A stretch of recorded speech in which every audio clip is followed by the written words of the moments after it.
Hey, ladies and gentlemen, this is Carmine Sabia for Explain America with massive news about Trump and Marjorie Taylor Greene. Before we get started, please make sure you like, comment, share, and subscribe. Those little things really help us out and they help our channel continue to grow. This feud kind of reminds me of the Elon Musk-Donald Trump feud where you believe they're going to get back together at some point, but I got to tell you, I believe Marjorie Taylor Greene's been picking this fight for over a month, and Trump has pretty much widely ignored it. She's been against him on almost everything. Tariffs and, the Epstein files and really all of his policies. Then she goes on The View and she's on CNN and you got liberals praising her. She's against Republicans in the shutdown. She's been doing everything to get his attention, and today she finally got it. He withdrew his endorsement of her. That's massive for her area of Georgia. But what people are saying, and she's fired back at him now. She says, it's not personal, and I still pray for him, and I want us to get back together. Look, this is about Trump didn't endorse her for Senate in Georgia because she had no chance of winning that. He knew it. I know it. Anybody with a political pulse understands it, except Marjorie Taylor Greene. And now a lot of people think she's gearing up to be the anti-MAGA Republican candidate in 2028 for president, and they believe that what's actually happening is this new America only agenda. You heard of America first? Now people want to do America only. That's short-sighted and it's a bad idea.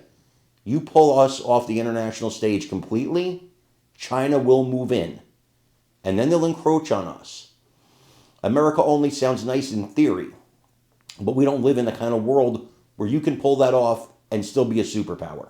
It's not possible. It would destroy this country. I want you to take a look at this and let me know what you think in the comments. Sold. A lot of news to get to today, but we begin with President Trump lashing out at pretty much every single one of his perceived enemies, regardless of party. He's even breaking up with MAGA firebrand Marjorie Taylor Greene. Now, on Friday, the president officially declared he is pulling his endorsement of Greene. The Georgia congresswoman has been demanding the release of the Epstein files and has called out the president for spending too much time overseas. President Trump, for his part, is firing back, posting on Truth Social, "All wacky Marjorie does is complain, complain, complain." I think that her constituents aren't going to be happy.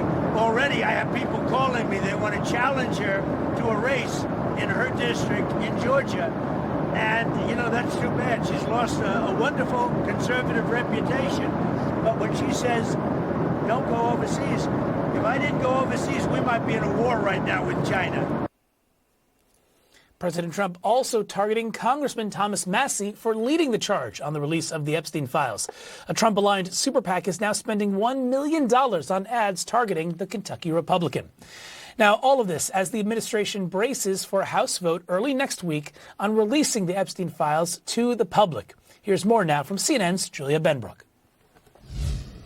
According to a senior White House official, President Donald Trump was made aware ahead of time that House Speaker Mike Johnson was going to expedite a vote on the release of DOJ files related to convicted sex offender Jeffrey Epstein, and that the two have spoken about it. Now, the push on Capitol Hill for the full release of the case files has been led by a bipartisan pair of lawmakers in the House, Democrat Ro Khanna and Republican Thomas Massie. While just a handful of Republicans signed on to their petition to force the vote, House GOP leaders are bracing for a significant number of Republicans to support the bill when it comes to the floor next week. I think when it's actually a vote on the House floor, do you want these files released?